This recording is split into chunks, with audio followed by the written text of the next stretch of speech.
We're ready whenever you are, Deputy Mayor Scamperly. All right, good evening and thank you for attending tonight's City Council meeting. For those who are attending remotely, the camera in council chambers is set up to show those attending in person tonight. The platform we're using has a raise hand feature. You'll notice a picture of a hand in the upper right-hand corner. When we reach the point in the meeting where the public has the opportunity to address council, you can click on that button to be given your opportunity to address council.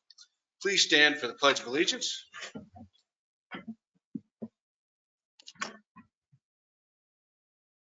Pledge allegiance to the flag of the United States of America, to the republic for which it stands, one nation under God, indivisible, with liberty and justice for all.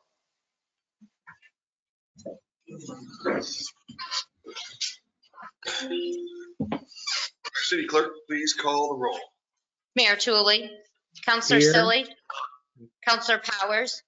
Here. Deputy Mayor Scamperly. Here. Councilor Stevenson. Here. Councilor Trim. Councilor Weaver. Here. Quorum present. Mayor Tulley is asked to be excused tonight because he's unable to attend in person as we see him on the telescreen.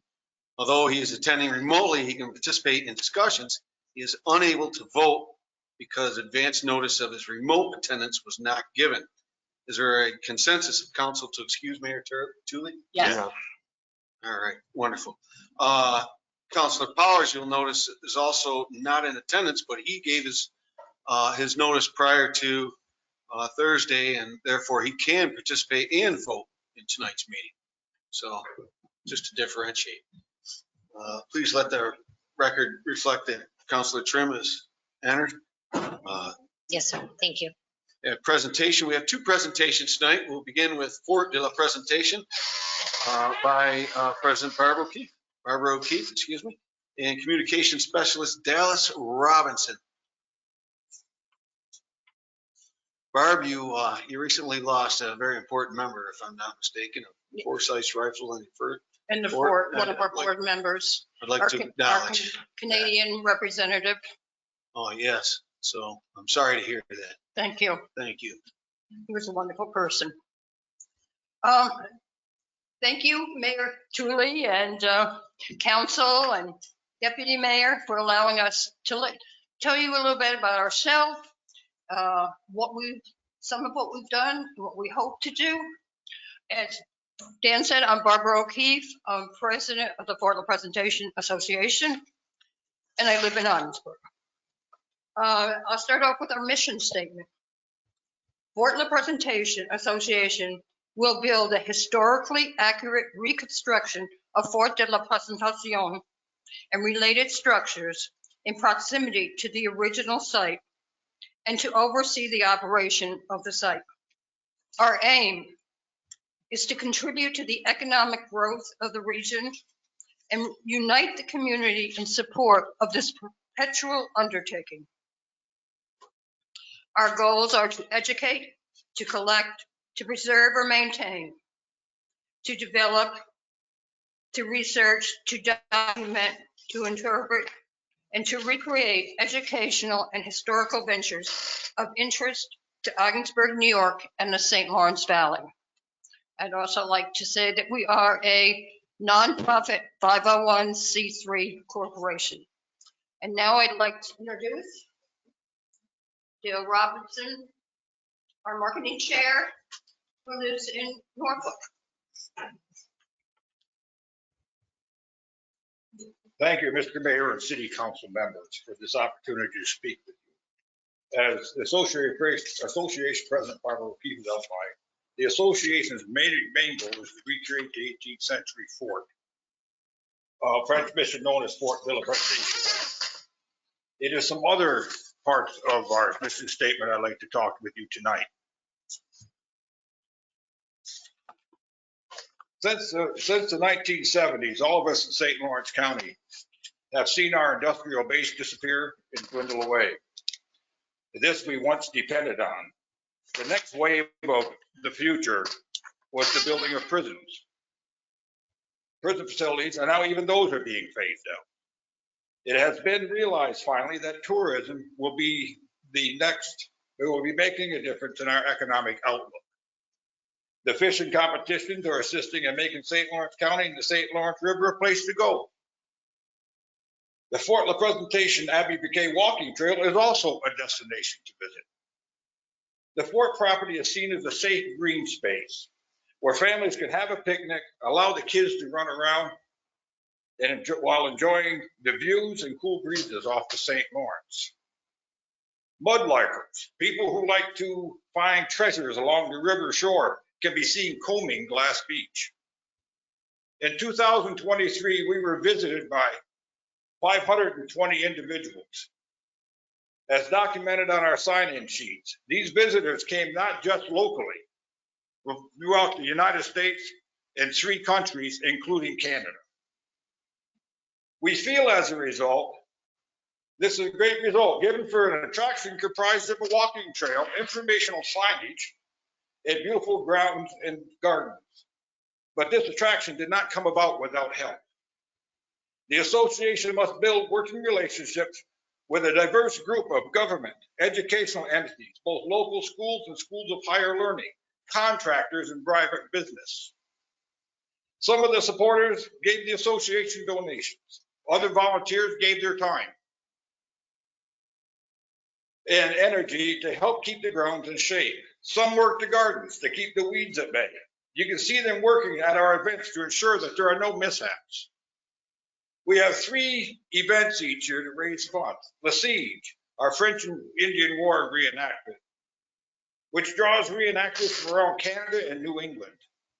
The Primitive Snowshoe Biathlon is held each year on the first week of March. They also draw many shooters and contestants from throughout the US and New England. Finally, our social is held in the fall. In a continuing effort to bring history alive on the fort property, we have 2 new features on the trail. The first is a Masonic garden. In 2018, a stone monument was donated by a supporter and his wife. This year, a garden was planted around it to commemorate the Revolutionary War Lodge that was at Fort Oswegatchie when under British occupation. Secondly, under construction is an extension of the walking trail located on Lookout Point with a future gazebo in mind. The Fort Association is looking forward to working in partnership with the city of Augsburg. I feel it would be in interest of both organizations. The association would get the benefit from the city being supportive behind our efforts. Often grants we seek require a statement from the local government to even be considered. When I say both benefit from this arrangement, remember the numbers and the locations that I talked about from our sign-in sheets. At some time or another, something during their visit with these numbers bought something in Augsburg and St. Lawrence County, be it a tank of gas, a lunch at a local restaurant, maybe a lodging at a local hotel or a campground. We all gained. A cruise ship passes right by the fort property all summer. If structures at the property were raised, what is the possibility of them making Augsburg a stop on their itinerary? I want to thank you for your time, and if there's any questions, I'll do my best. Thank you, Mr. Robinson. Council have any questions or any comments? Thank you very much for your. Dallas, I just would have one comment. So you mentioned the sign-in sheets, but we know many people visit. That's just the people that see the log. That's and right. actually sign in. This 520 is documented by the people who actually sign the sheets. There are many people that go there twice a day, 3 times a day, 3 times, 4 times a week. They've signed it once. Why sign it again? I know I'm here. Right. We are pushing the effort to gain more people to sign. I don't know if we need a more ostentatious sign-in box because it's just a little thing. It's easy to walk past. Well, when you figure that where these people came from, South Carolina, and we have a little section on there. I'm going to use a little bit of time. How did you hear from us? And one of them was glassbeach.com. Oh, no kidding. Now I enter all the data. And I said, somebody's playing games, right? No, there is a glassbeach.com and we are listed on it. Thanks. Now we have some photographs I would like just to finish up. Kathy? Oh. That's all right. Yes, sir. I had them up. That's all I right. took them down. They're coming right now. Thank you. What you see in front of you right now is a shot from the 1960s when our property was the city dump. You can clearly see the lighthouse in the foreground, the rail system going to the freight train ferry, Exxon Mobil in the far distance. Can I see the next picture? I don't have a date on this picture, but you can clearly see it must have been before we took over the property. You don't see any trails. You see a driveway coming down. You can see the Duffy property and how much trees there is there. And can I see the last picture, please? This is what we have today. You can see out to the point where the gazebo is going to be, and it's one of the furthest distances into the St. Lawrence River in the county. I just wanted to have that demonstrate just what we've gained in the last 24 years. And we're looking to work with you folks at the same time. Thank you. I think we've been pretty good partners so far, the city of Augsburg and the Fort, and I'm sure we'll continue that relationship. So Thank you very much. Yes, Thank you. Deputy Mayor Scamperly, Yes, sir. I'd like to offer a comment if I could. Oh, please do, Mayor Tully. Again, thanks to Barb and Bill for their comments this evening. I'd like to think that since January 1st, this city council has expressed its support for the association in its efforts to achieve the goals in its mission statement. I know at least in one instance where I've written a letter at the request of Barb for support of a grant application by the association, and I will not hesitate to issue other letters as other grant opportunities come up. So appreciate the work of the association throughout the years, and wishing it continued success in achieving its goals.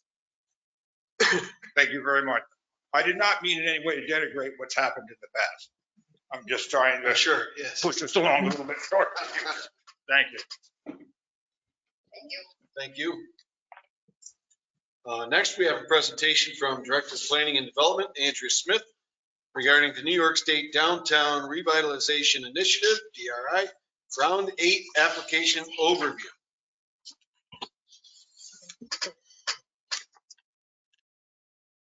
Oh, but people here won't be able I'm going to do it right now. to. Okay. Sorry. While Kathy gets the presentation, which is pretty visual ready, tonight I appreciate the opportunity to speak to you kind of as a public service announcement for you as elected officials, as well as members of the public, to give a plug for our upcoming public meeting on August 28th to talk about the newly opened downtown revitalization application process, and to hear from the community on what we have received so far, as well as the work that the strategic planning committee that started back in March has been working on. So tonight I wanted to give a little bit of an overview of what we have been doing and where we're going to put the DRI into some context for the public. So sorry, Kathy, in advance, there's lots of toddling about. But so the presentation this evening is going to focus on investments that the city has made from 2017 through today. Next slide.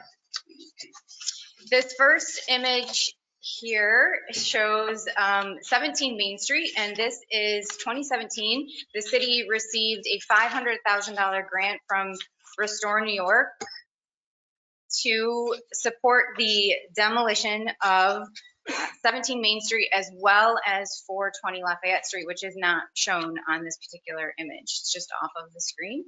Next slide.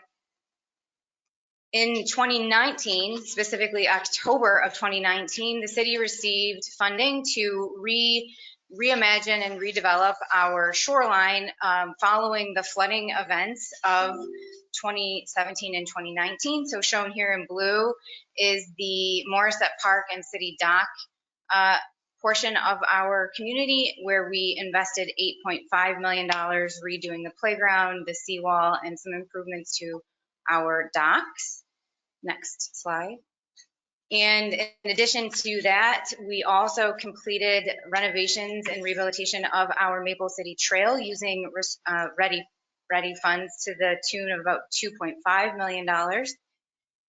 And although, next slide, this is not a city-owned project, timely to mention that the fort also was a recipient of ready funding, and they invested $1.2 million to complete a few projects on their property, including some shoreline stabilization, the development of a walking bridge to connect the peninsula, and some improvements there on their property. So that is a total of $1.2 million.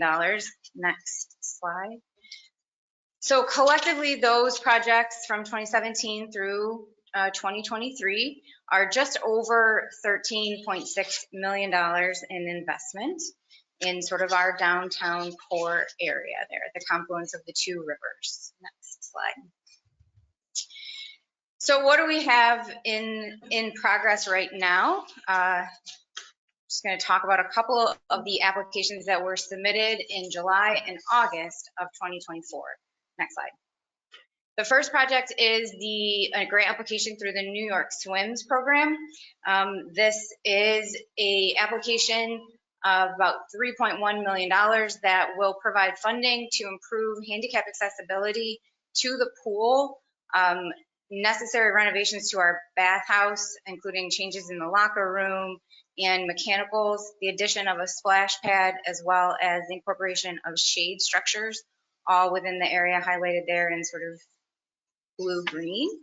Next slide. Just as recently as August 15th, we submitted a Green Resiliency Grant Program application requesting $3.5 million in funding focused on the downtown mall parking lot. The application highlights the reduction of stormwater runoff through decreasing pervious surface, the asphalt surface, which is just over 5.5 acres of asphalt. Adding bioretention, rain gardens, and tree planting, and also the development of a pocket park there where at 212 Ford Street, formerly Desperado's Newberry building, where we completed demolition of the dilapidated building there in 2021. Next slide. We also submitted a CFA application in July through the New York State Main Street Technical Assistance Program. This grant application seeks $26,000 to develop design guidelines for the area highlighted there in pink. That is the historic downtown area at the intersection of Ford and State Street from Isabella to Franklin Street. And so collectively, those projects highlighted in that image are just over $6.6 million. And those, again, are applications for projects that we just submitted this summer between July and August. Next slide. So what's to come? I apologize from afar. I can see that this slide is very difficult to read, but this particular slide highlights an area outlined in black that we are referring to at the steering committee level as the historic Old Town. This area includes Ford Street from Isabella Street to Caroline Street. It also includes the public library and that first block of State Street up to the intersection with Green Street. This is a project that a number of property owners submitted projects following the city's call for projects in anticipation of the DRI announcement. Most of them fall within the category of the New York Main Street program, with emphasis on facade improvements, building renovations, commercial and mixed-use spaces, business assistance, and streetscape and public art installations. So the recommendation here is that those projects be developed over the next 12 months and be submitted in 2025, actually, 2025 through the New York State Main Street program. So that's one thing to come between now and 2026. Next slide. In addition to the DRI, the New York Forward program was announced. This is year 3 for the New York Forward program. And the The New York Forward program focuses on smaller, walkable, less dense geographical areas with amenities that serve the immediate and local community. Identified on this slide are 3 potential areas that present opportunities for New York Forward. They include the intersection of State and Canton Streets, the south end of Patterson Street from East David Street to the city limits, and Lower 4th Street between Seymour and Berry Streets. And those are just examples. It's certainly not an exhaustive list, but it does illustrate where we have groupings of business and commerce that may not be large enough to constitute a downtown, but may present a future opportunity for a smaller program like New York Forward. Next slide. In addition to the centers of commerce, we have multiple brownfield sites here in the city, and the city has over several decades dedicated a plethora of resources and funds specifically into the remediation and preparation for redevelopment of brownfield sites. Here, highlighted on this slide, is the Diamond National and Shade Roller site located at the western edge of the city, and the former Augsbury sites located to the east of sort of the confluence of the 2 rivers. The goal is to focus more on revitalizing our existing downtown and supporting existing areas of commerce such that we will build a market and demand that supports redevelopment of these larger waterfront sites that are otherwise still a development challenge that we have not yet overcome. Next slide. So this brings us to what the kind of meat of the meeting will be on Wednesday, the 28th, which is where will an investment of $10 million make the most transformative impact in the city of Ogdensburg? New York State provides a general framework for communities, including that the boundaries should be walkable and compact, meaning that you can complete a tour of the downtown area within 20 to 25 minutes, and that the selected boundaries should support density and mixed-use development and should be supported by a shared community vision for redevelopment and investment. So also a little hard to see here, but if you go to the next slide. This is the Marina District, and the Marina District illustrated here is approximately 60 acres, 150 parcels, and it aligns with what was designated as the Marina District in the city's 2016 designated Brownfield Opportunity Area Plan. The BOA plan subdivided a 330-acre area into 4 sub-districts, of which the Marina District was one of. Based on initial project submissions, this area represents over $14 million in projects, including the redevelopment of the former hotel property, the development of a new brewery, along with public projects like improvements to the city's Lockwood Arena, just to name a few. Next slide. So this is sort of an overall wide range vision for redevelopment in the city. As you can see, all of the little layers are turned on. So you can see that there has been a lot of investment in the core of the city at the confluence of the 2 rivers. And now our challenge, beginning on August 28th, is to truly define a downtown that is walkable, that is dense, that is compact, and does meet the definition of what the state is looking for truly transformative. The suggestion that we're coming to you with, and that we hope to get feedback from the community on Wednesday, is really shrinking those boundaries from what has been submitted in the past 7 rounds and has been unsuccessful, in really focusing our efforts on the Marina District, which I did show you in this previous slide. So we are looking forward to your participation in Wednesday's meeting, and getting your feedback as well as feedback from members of the community on the boundary for downtown, as well as their thoughts on what projects have been submitted and what projects should be submitted to make our application strong and competitive for round 8.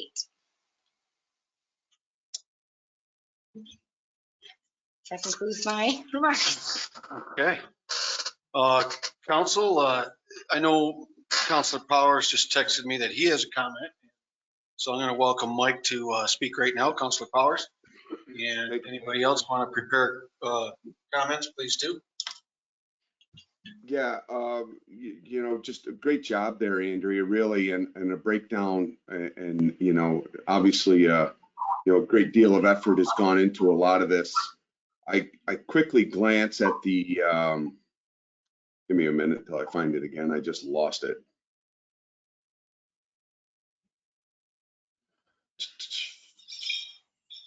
The 2026 New York Main Street, where you it basically encompasses everything, you know, from City Hall down to Library Park and around the area. The great aspect of that concept of it is the historical value that lies within there, with the library and the museum and City Hall. You know, I really appreciate this great effort that's been put forward here. And you know, I'm familiar with the brownfield aspect and the redevelopment with that. You know, and the and as far as the DRI and the riverfront properties, the international or the Diamond and the Augsbury aspects of it is, you know, it's a good. You've really narrowed it down to good target zones, and I hope to attend the meeting with the Strategic Planning Committee on the 28th. And on top of that, what a grand idea that was, to be able to have the public come in and be able to be a partner with their local government and assisting the city and moving forward. And I think you're really onto something. I think we're all onto something here, and obviously a great deal of work has been put into it prior to tonight, obviously, other than the presentation, but just a great job, you know, really. Thank you, Counselor. Yep. Anybody else? I would like to add that it's really a great presentation. It's very impactful to see the series of how it all built together and what the future plans are, because so many times the community and staff work on these projects and then we never really think about it. Once it's done, we kind of move on and we forget the investment that's been made, the hard work that's been made, and the big overall arching plan to get us where we need to be. So I really applaud you on this presentation. And I want to say now, in case I can't be there Wednesday night, what a great job for the public and the members that have been participating in this. Yeah, I'd like to echo both those views. The whole presentation, beautiful presentation, Andrea. Anybody else? I'm sorry. Yes, Deputy Mayor.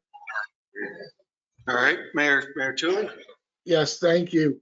Again, just echoing again, I think, Andrea, excellent presentation tonight. Looking forward to the presentation Wednesday night.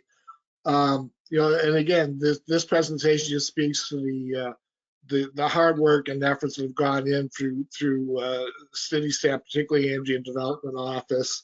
You know, over $13 million of grants between 2017, 2023. You know, and the work of this committee, the strategic committee that Andrea created, or at least promoted the idea.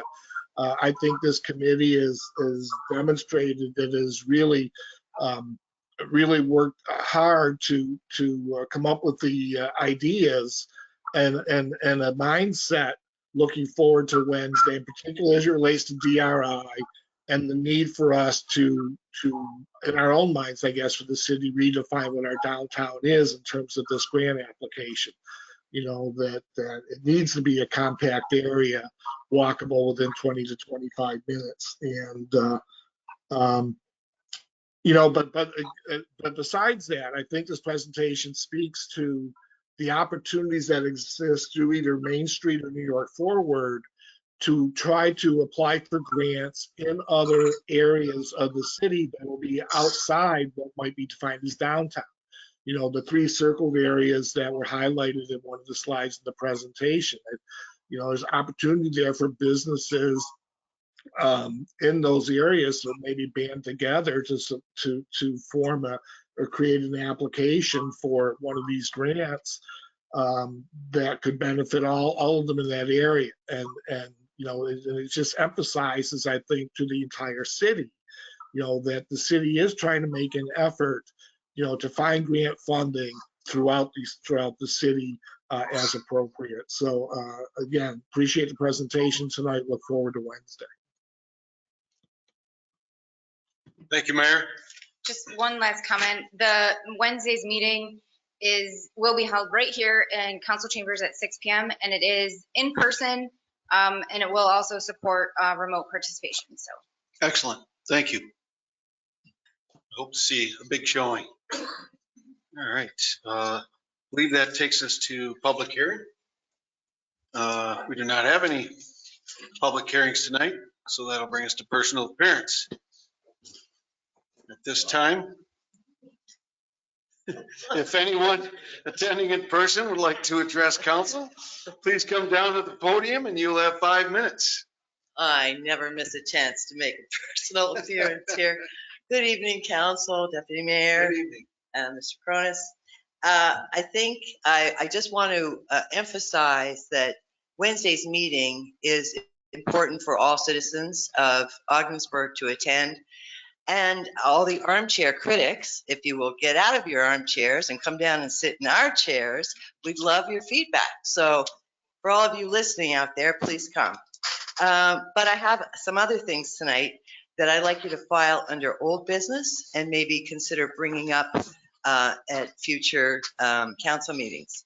One is the Charter Revision Commission.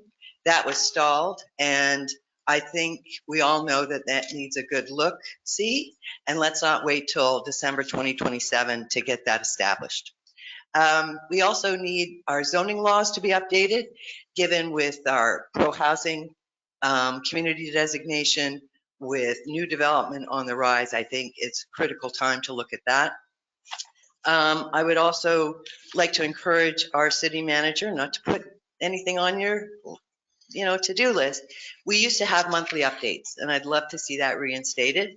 I think Andrea did them for a while, but they used to be a permanent feature, and they were very helpful to the public, to council. So if you want to consider that, it'd be great. One of the old pieces of business was to look at water metering, for the commercial / retail, for the B&Bs, for the rentals, see what, where that's at. And I think our code enforcement needs a real look at it. If we're going to do all this development, spend this money, make this effort, where there's things that we can do here at home that aren't going to cost a lot to make this city look better. So one of the things I've noticed is that strip between the sidewalk and the street is littered constantly with old furniture, with trash bins that never seem to be put away, with trailers, with boats, with signs. We are now coming into political timeline for the election. There's all kinds of political signs in that strip. I think the code says there shouldn't be anything put there. So I think that should be looked at. I think we have to look at whose responsibility it is for the paper streets to be mowed and how frequently that's done. I think we have to look at the city-owned properties that are now the responsibility of St. Lawrence County to collect taxes on, who maintains those properties. And lastly, a very tender subject, the brush pickup. I would like to know if we looked at what the other options were to reallocate labor. If that was the only thing, like the detective who gets a suspect and never finds another suspect for the crime, what else was looked at in terms of reallocating that labor? And I'd love for that to be done before this happens again next year, where we're dropping that mid-brush pickup. I think the consequences of that were unintentional, but it wasn't well thought through. I think we need a bigger look at that. Last I heard, we were at near capacity in our landfill. We were talking about buying a chipper, sharing a chipper. What have we done with that? Are we, where are we with the landfill? And are we going to get a report on how many residents actually used it in those additional open hours? And were there other ways to avoid overtime? So that's just for, put on the agenda for old business. All right. Thank you very much. Thank you. Excuse me, Deputy Mayor. I may have overlooked who that was speaking. I didn't. Oh, sorry. Wendy Hamilton, live in Thank you. Ogdensburg. Been here Thank you. before. I recognize the voice, but I want to make sure in my notes.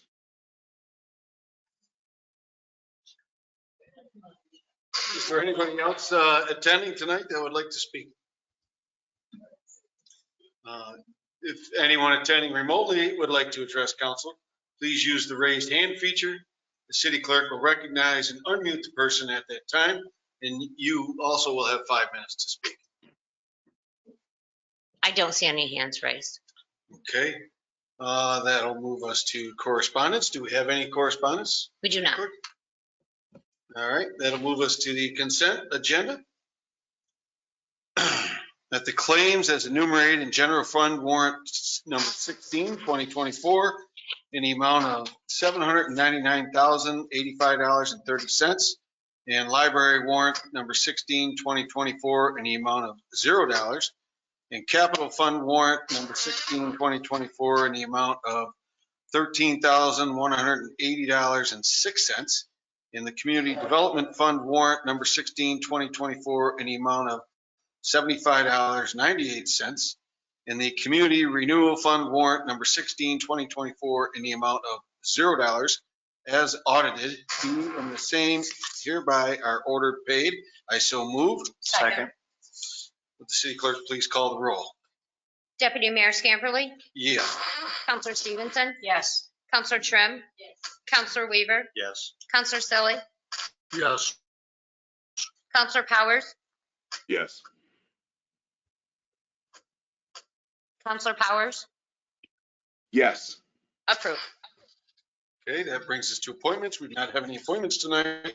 Brings us to items for council action. And our first item of business will be read by. Thank you, sir. A resolution authorizing the city manager to execute a water service agreement with the Ogdensburg Bridge and Port Authority to extend the city's water supply.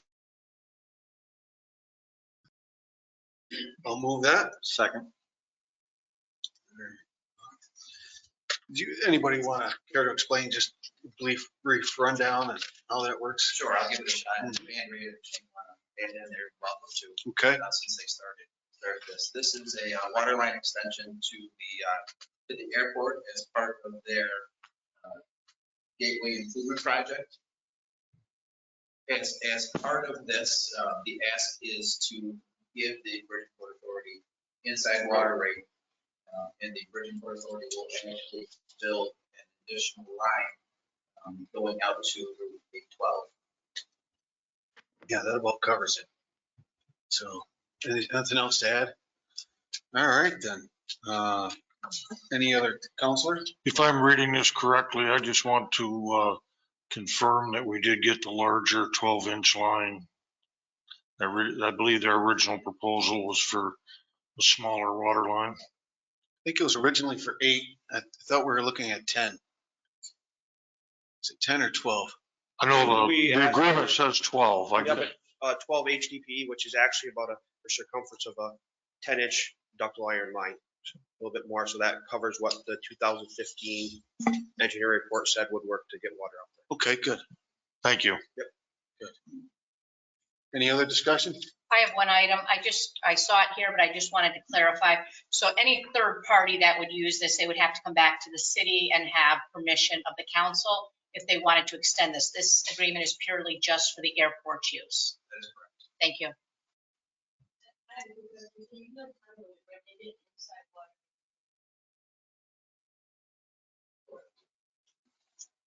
What was that? I was asking if it was inside water rates forever. And the answer was correct. It's a dumb question. For the airport. Don't worry. Yeah, for the airport. For the airport, right. Yes, it is a good question. Okay, would the city clerk please call the roll? Counselor Weaver, Yes. Counselor Selly, Yes. Counselor Powers, Yes. Deputy Mayor Scamperly, Yes. Counselor Stevenson, Yes. Counselor Trim, Yes. approved. All right, our last item of business will be read by City Comptroller Angela Gray.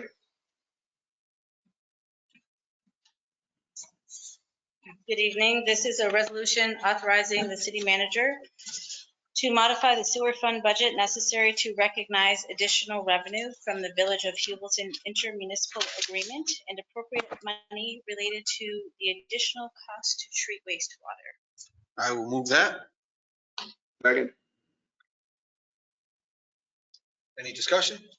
I guess I need a little more clarification here. Was this part of the agreement that if our costs increase, the amount that Hubleton paid increased, or is the agreement such that they pay actual costs? Because I noticed we're increasing both revenue and expenses here. That is correct. So the original IMA in this intermunicipal agreement was based upon the cost to treat wastewater coming into the city from Hubleton. At that point in time, it was estimated what their flow would be. So part A of that is they pay us per K gallon of wastewater treated, and we monitor the cost. And if the costs go up, their contribution to the process also goes up. But this is part of the original agreement. It doesn't require a modification of the agreement. That is correct, yes. Thank you. Any other discussion, comments? So this does not include any additional expense that we have to do to the holding tank for the issues that we've been having with the odors in the neighborhood. This is a separate item from that. That is correct. It does not include that Thank issue. you. And Deputy Mayor, Yes. and just related to that, in talking to residents along Washington Street particularly, it seems that the sewer odor problem has been improving.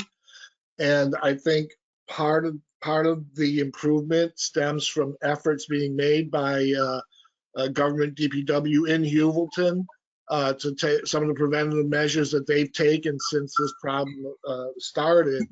And so I just want to acknowledge the efforts of our friends in Hubleton to try to help us with this situation. Yes. If I may comment on that also, that has been true up until the last 4 or 5 days, and then the odor has been back very strong again. So whatever we were doing, it was great. But then maybe the last 4 or 5 days, the odor has been returning. That's a discussion for Mother Nature. It's an interesting part of the process. I know at one point, and there's parts of the new plant too, where we're trying to capture some of the methane gas and things and reuse it. And maybe we should look at that at the holding tank too. Well, we know what the issue is there. There is a plan with Development Authority of the North Country. It just has to go out to bid. It has to be done, and it won't really take place until next year, the spring, maybe early summer. But right now, I know there have been alternate things that have been being tried to lessen that. But, it's very serious when you can't sit on your back porch and have a dinner or have your coffee in the morning. It's very serious to the residents that are affected by that. So Mother Nature, I think that is one thing that we have to deal with. But we really need to continue, and I do applaud that we have been trying, and that there has been periods where it's been a week at a time, 2 weeks at a time, there have been no odors. But I just wanted to make you aware that it is back, and it has been going on for 4 to 5 days. And if I could just add for council's edification, staff did meet as early as today to continue to discuss this issue and try to move the process along. So this issue continues to be top of mind. Thank you. Thank you. Clerk, would you call the roll, please? Counselor Selly, Yes. Counselor Powers, Yes. Deputy Mayor Scamperly, Yes. Counselor Stevenson, Yes. Counselor Trim, Yes. Counselor Weaver, Yes. approved. All right, and that brings us to old business. Well, we'll begin with City Manager Fonda Cronus. Okay, there were 2 issues that were raised at last council meeting that I'd like to get back and provide an update on. The first was the home occupancy water and sewer rates. The discussion on this was really had prior to my arrival. And as I understand it, the city sought remedies so that this policy could be more equitably enforced. And I understand that very much so, and the team has really brought me up to speed on that. Council should know that that is quite a labor-intensive endeavor. Not that it shouldn't be done, of course it should be done, but it does challenge our limited capacity. In the time since this was first discussed, other challenges have put pressure on our overall capacity and force some prioritization. So the team has sat together, we've sat down, and some of the prioritizations really have to do with health and safety. So we really had to try and balance this. And really the effect of this has taken longer than I think any of us would have thought.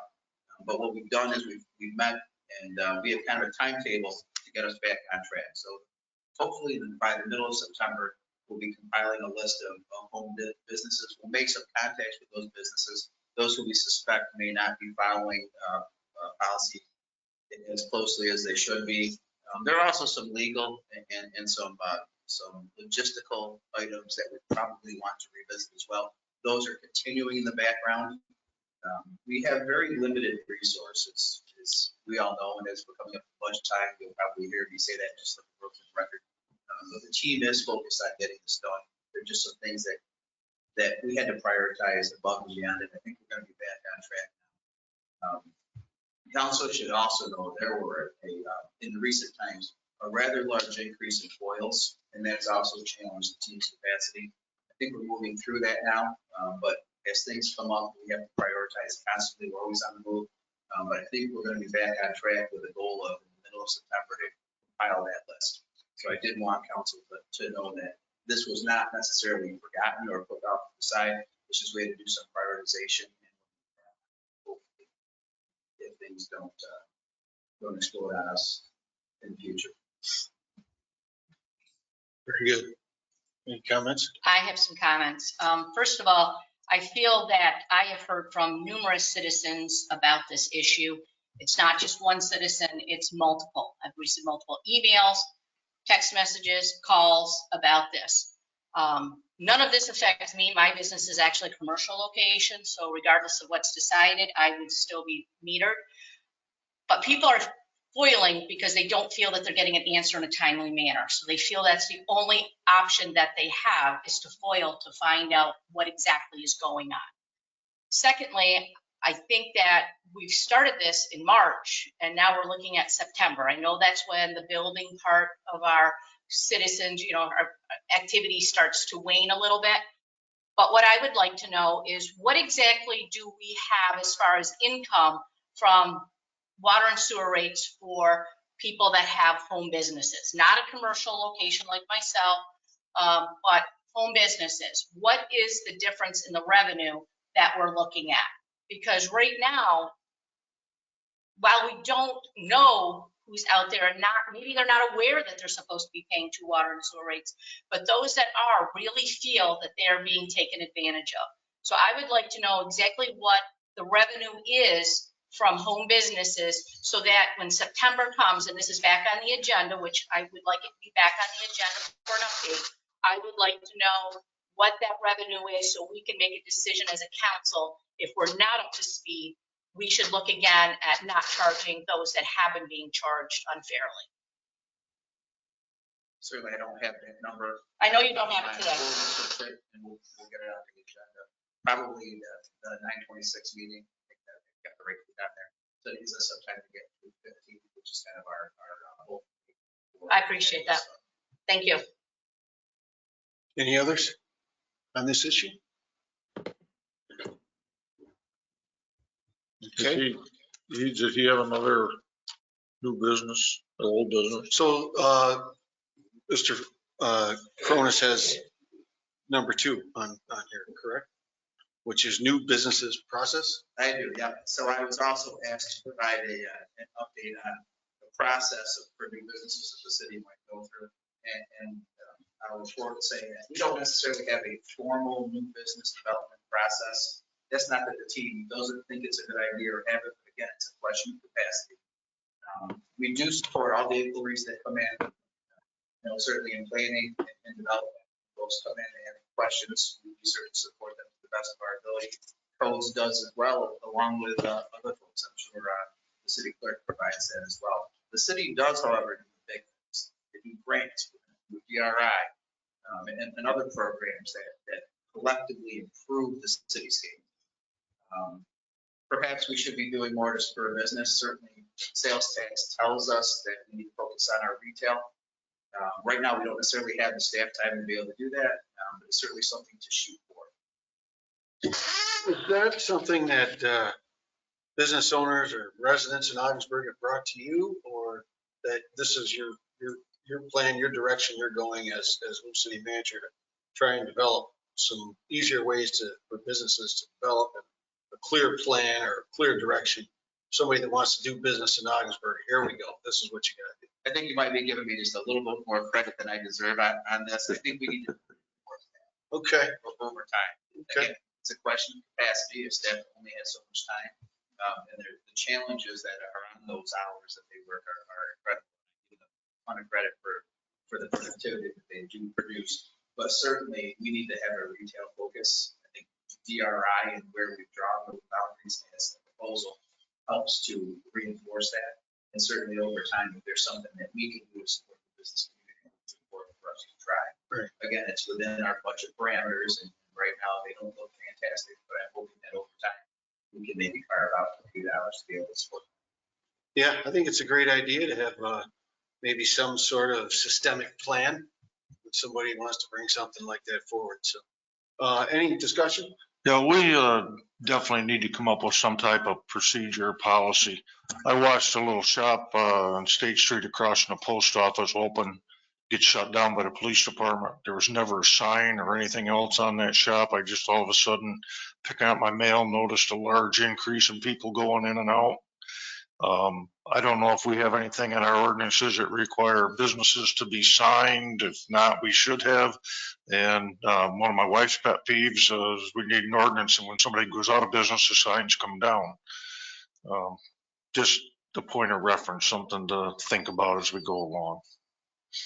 Certainly. Anybody else?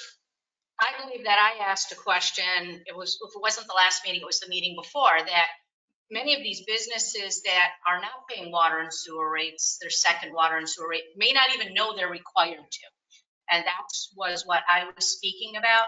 So I'm wondering if perhaps we could reach out to the Small Business Administration and ask if they have like an outline. That's something that we could put on our Facebook, just saying, if you're considering opening a new business, or if you have a business, do you know that you have to be ADA compliant if this happens? Do you know that you have to have a restroom if you're larger than this size? Do you know that you may be required to pay water and sewer rates? So if you're opening a business, please contact so-and-so. Just giving it out there, because people may not realize they don't need to do some things. That was my intention with asking that question, was just to make the citizens aware. If they're doing this, instead of slapping them, let's be proactive in making them aware that they may have to do these items and jump through these hoops. Not having a local newspaper really inhibits our ability to get word out on various procedures and policies. And I don't know the answer to that unless we find a way to hit all these little local dailies or weeklies or whatever that are around, as well as the Watertown Times. So I know a lot of people, myself included, no longer subscribe. So To the Watertown Times? yes. I think North Country Now and the Journal, they have a pretty good, myself anyways, my opinion, expressing what happens at the council meetings. So, Can I ask a question on the water sewer rate, which I probably know this answer, but does this apply to people who are doing like online businesses that are not necessarily like quote open to the public, like not meeting people into their homes, or just selling on eBay maybe or stuff like that? I would leave that to the professionals with the code. I think that either the city manager or codes could answer that better than I could. So there's a little bit of ambiguity in the code, and that's part of what I was talking about, logistics and some legal. We're trying to get some of that ferreted out. Because I know it affects also landlords. I mean, there are landlords that are concerned that they may have a 2-unit apartment house, they're paying 2 water and sewer rates, and they may have 2 people occupying a building. Whereas a small business may have multiple people coming in, using the restrooms, using water, et cetera, and they're not paying that same, whereas our landlords are struggling. I don't think there's any question that the long-term solution for this is metering. That is in the future and will cost significant dollars, and we have to try and figure out how to get there. For now, we have to work within the parameters that we have. So it's imperfect until we get to the meter situation. To follow up on the city manager's comments here, related to, not just simply resources at the local governmental level, but more importantly, as to the broad range of businesses that could be occupying residents in the city of Ogdensburg. Years ago, I started a business, and when I went over to the county to register it as a DBA, there was a laundry list of things that came with that. I don't know if that still exists. I know that there's been many modifications at the state level related to open businesses and small businesses, but that much going forward, a zap on our resources right now with everything else that we got going on our plate, looking at potential residents, if they're not, and we discover that, then what? Do we levy a boom? Are we looking to, levy, like I say, levy a boom on them, send them a warning? In what aspect are we looking to pursue here? It could be, who's to say somebody's not a partner in a firm somewhere across the nation or the state, and they work from home, and they could be a legitimate large LLC. Where do we draw the line? So before we go hunting, I think we do our homework prior to that and find out what regulations we need to be in step with before we go try and enforce something on a potential small business in the city and a residence that, you got, that's a broad range. You could open up a big old can of worms here before we even have a whole host of information.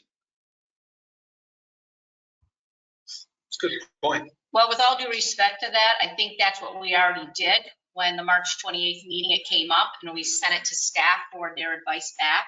And we looked at either eliminating the cost to those that were paying it for the home business versus enforcing the regulations as are. So that's why I asked if we could have the cost of or not the cost, but the revenue that we are receiving from home businesses, because we have to be fair.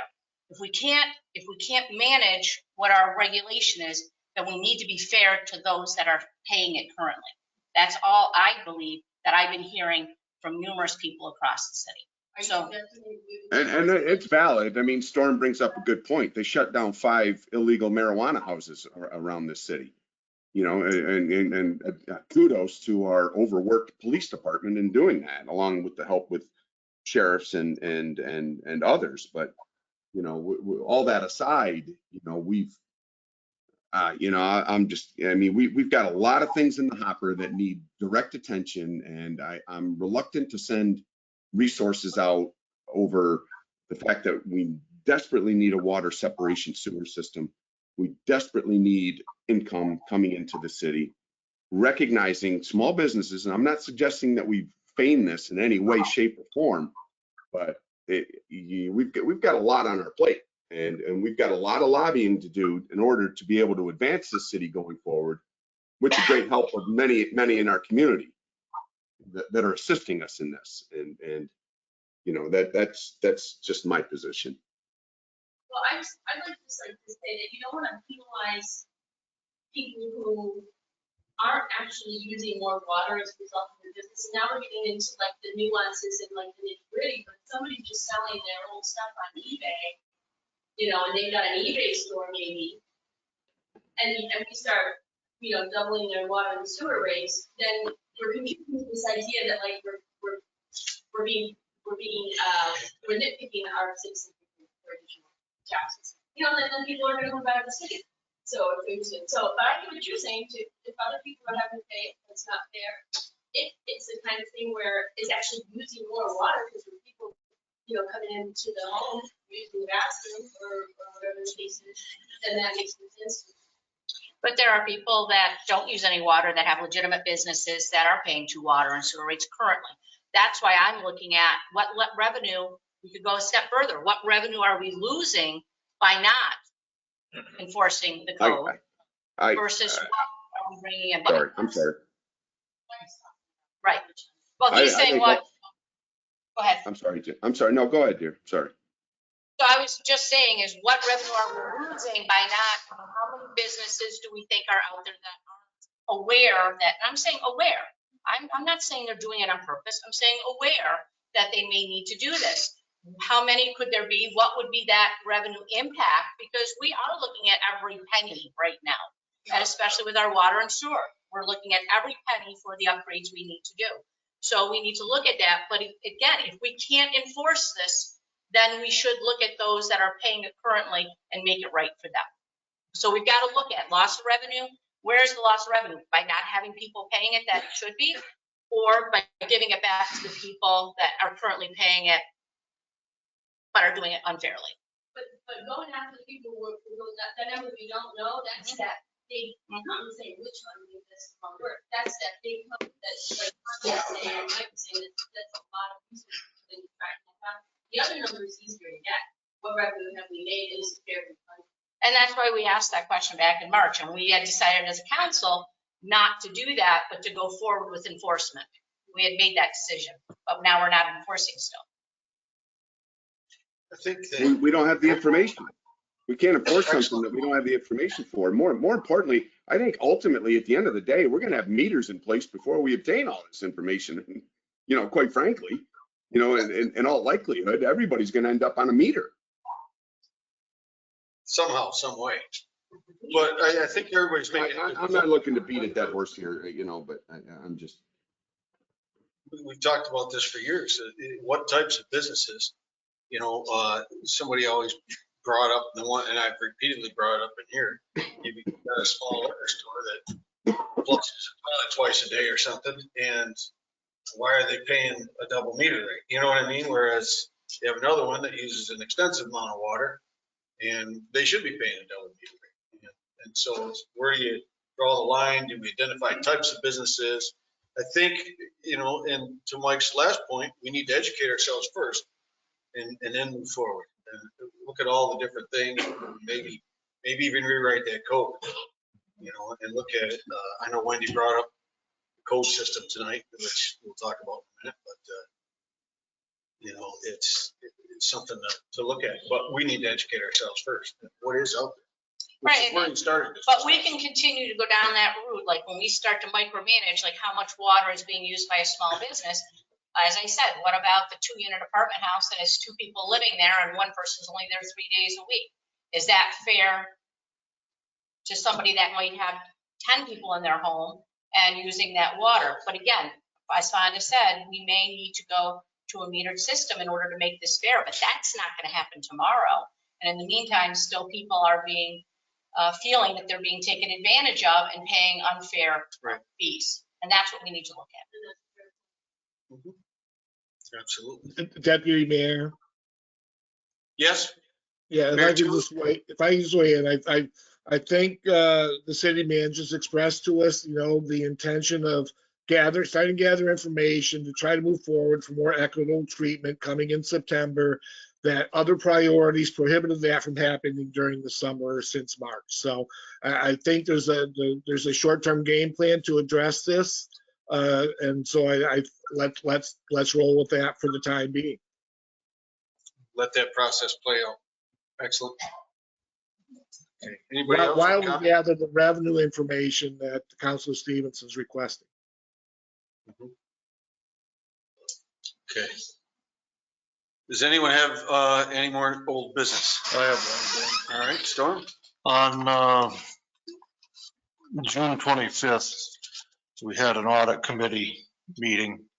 And at that time, we were told that we should be expecting the results of the audit by the end of July, end of August. It's now the end of August and I'm not seeing anything. And I have to believe that 2 years worth of audit material would be extremely helpful to Mr. Cronus in developing a budget. To say nothing about us looking at where we stand and actually having a firm idea of where we stand. Just wondering if we have any idea when we can actually expect something to be finished up.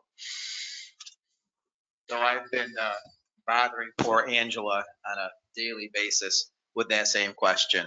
And I think that tomorrow she's going to brief me on where they are on that. So I don't have any answers for you right now, but we will certainly have them. And I can answer that for you at the next council meeting. In June, I kind of got the impression that it was partly due to our lack of staff being able to round up the information that they needed. I don't know if we have, with the shortages that we have, if we have any ability to speed that up at all, but or if that's still a hang up. So Certainly, I'll get better answers for you for the next meeting. thank you. If we could actually, the audit committee could actually get an update on that sooner, because perhaps we need to have another meeting if it's too far down the line. I'll send an email tomorrow. Thank you. Can I ask what accounting firm is doing our audit? I can't recall off the top of my head. I don't know. Sorry. The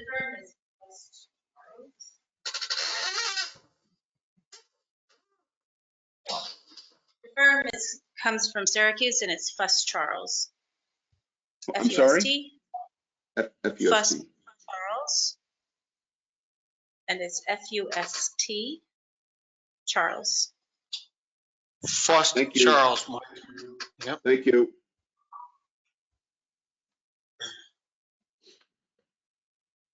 Okay. Anybody else with old business? I have one that Wendy brought it up, and I know I brought it up before. Not sure if I brought it up since Fonda's been here.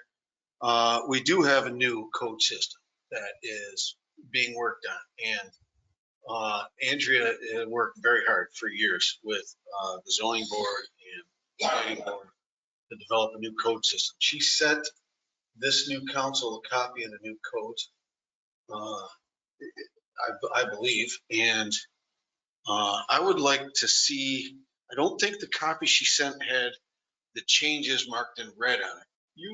You folks were on council before.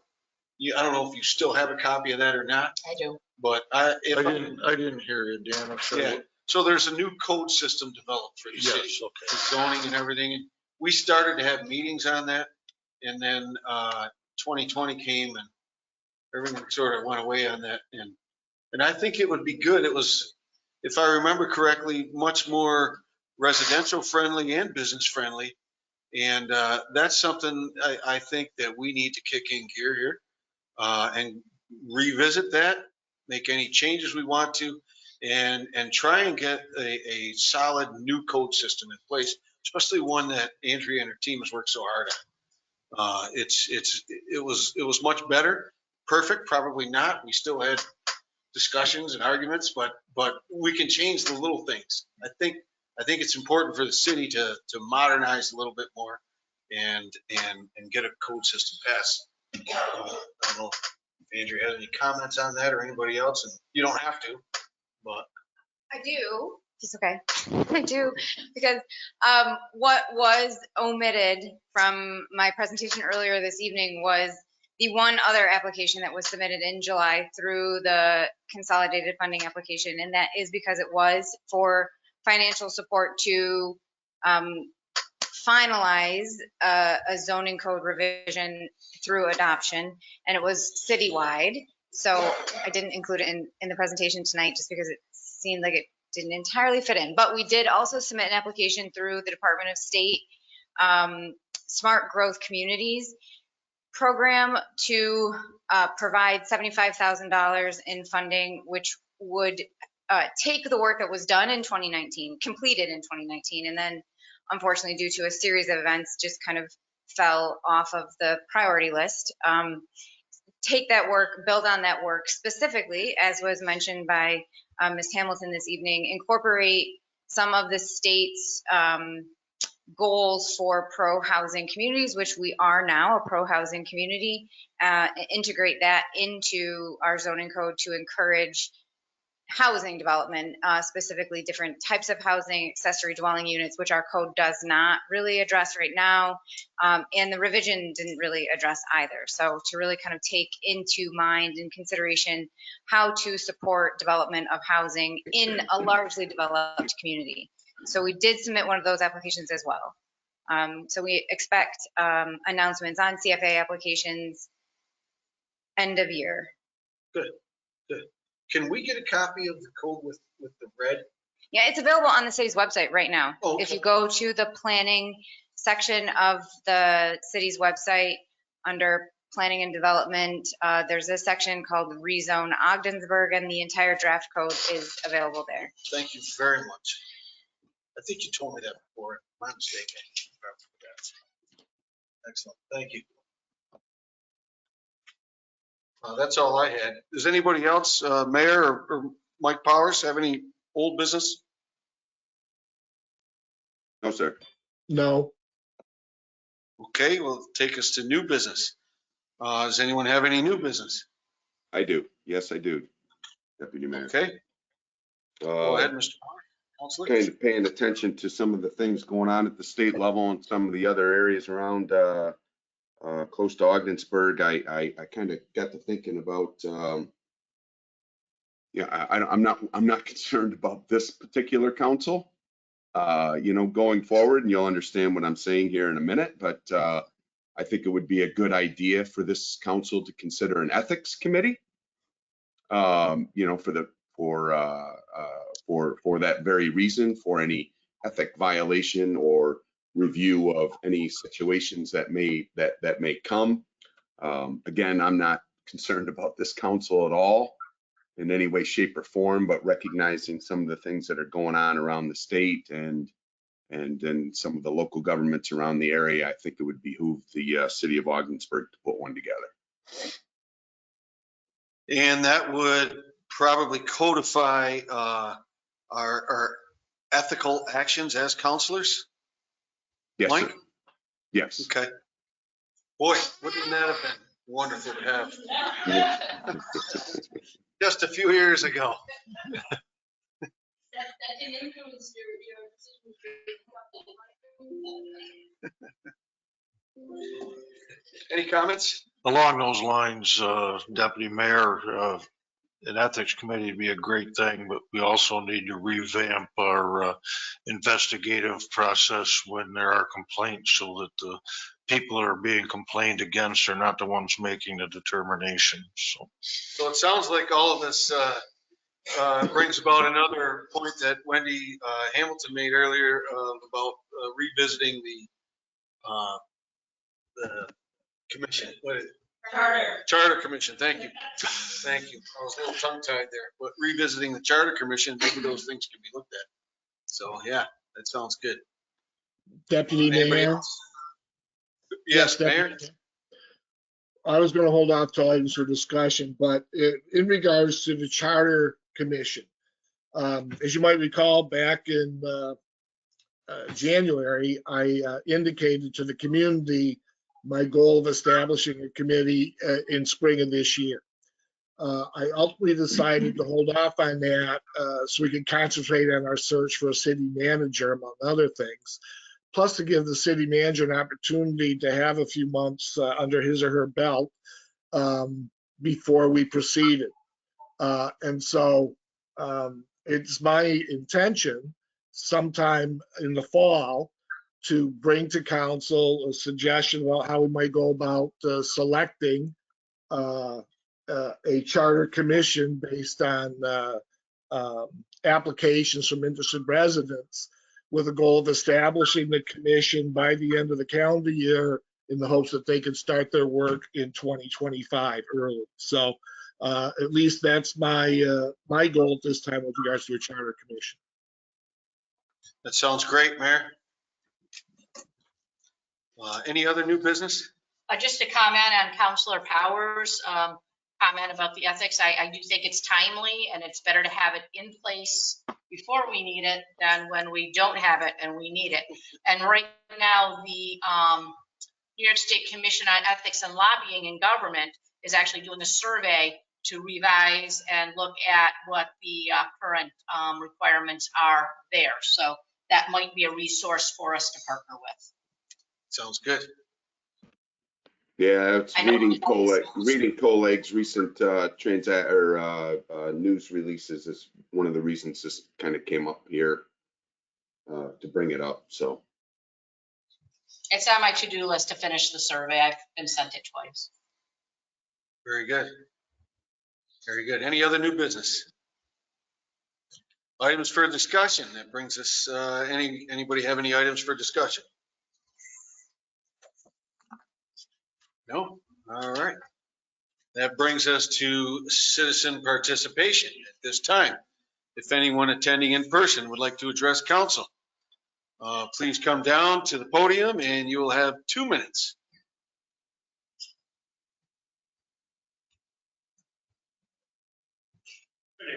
Good evening. William Snyder, 513 John Street. So back to the water and sewer rates. I'm one of the ones that's paying to water and to sewer. So I don't think it's fair. I did some foils. So it took me less than 3 days to find 20 some different properties, businesses in the city that aren't paying it. I got the paperwork. It's not that hard.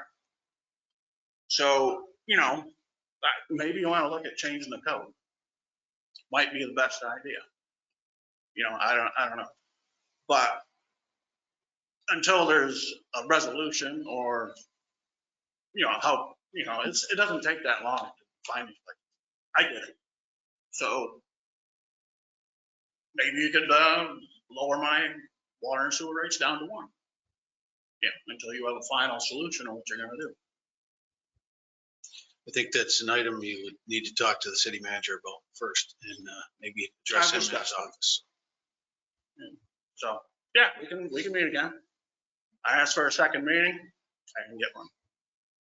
So, you know, if we want to have another meeting, I'd be glad to do it. You know, it's just not fair. Either way, it's your code.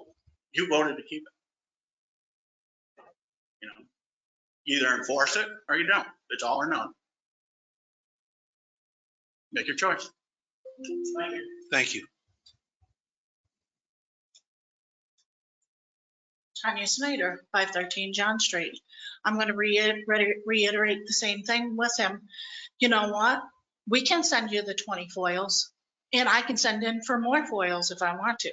I just went down Fort Street and State Street, and that's the foils that I got, was 20 pieces of property. And other people that it's easy to find on a website. If they go on a DBA over in Canton, as whoever said, Mike said that he tried to open up a business.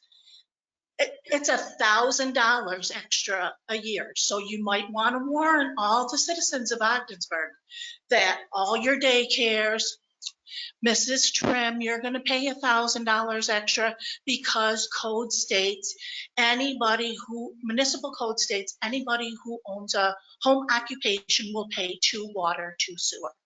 It's plain as day as that. Read the code. You guys are the council, not me.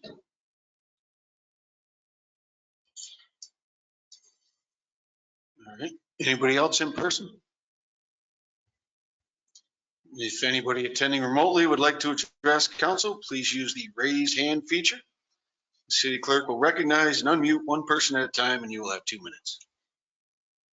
I do not see any hands raised.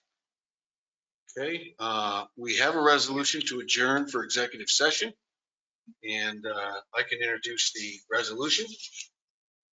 A resolution to adjourn to executive session, whereas the city manager, Fonda Cronus, requests an executive session with members of the Ogdensburg City Council in executive session to discuss matters leading to the appointment, employment, promotion, demotion, discipline, suspension, dismissal, or removal of a particular person or corporation, and whereas New York State open meetings law permits city council to adjourn to executive session for such purpose, now therefore be it resolved that city council adjourn to executive session to discuss matters leading to the appointment, employment, promotion, demotion, discipline, suspension, dismissal, or removal of a particular person or corporation, and be it further resolved that any action resulting from this executive session shall be taken in open session. I so move. Second. Second. All right, would you please call the roll? Counselor Powers, Yes. Deputy Mayor Scamperly, Yes. Counselor Stevenson, Yes. Counselor Trim, Yes. Counselor Weaver, Yes. Counselor Selly, Yes. approved.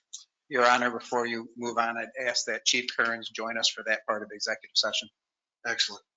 Yes. Everybody agree? Yes. Okay. I have a second resolution to adjourn to executive session. Whereas City Manager Fonda Cronus requests an executive session with members of the Ogdensburg City Council in executive session to discuss the proposed acquisition, sale, or lease of real property, or the proposed acquisition of securities or sale or exchange of securities held by such public body, but only when publicly would it substantially affect the value thereof. And whereas the New York State Opens Meeting Law permits the City Council to adjourn to executive session for such purpose, now therefore be it resolved that City Council adjourn to executive session to discuss the proposed acquisition, sale, or lease of real property, or the proposed acquisition of securities or sale or exchange of securities held by such public body. Be it further resolved that any action resulting from this executive session shall be taken in open session. I shall so move. Second. And would you please call the roll? Deputy Mayor Scamperly, Yes. Counselor Stevenson, Yes. Counselor Trim, Yes. Counselor Weaver, Yes. Counselor Selly, Yes. Counselor Powers, Yes. approved. We do not anticipate any action, so I'll make a motion to adjourn from executive session. Second. All in favor? Aye. Opposed? Adjourned.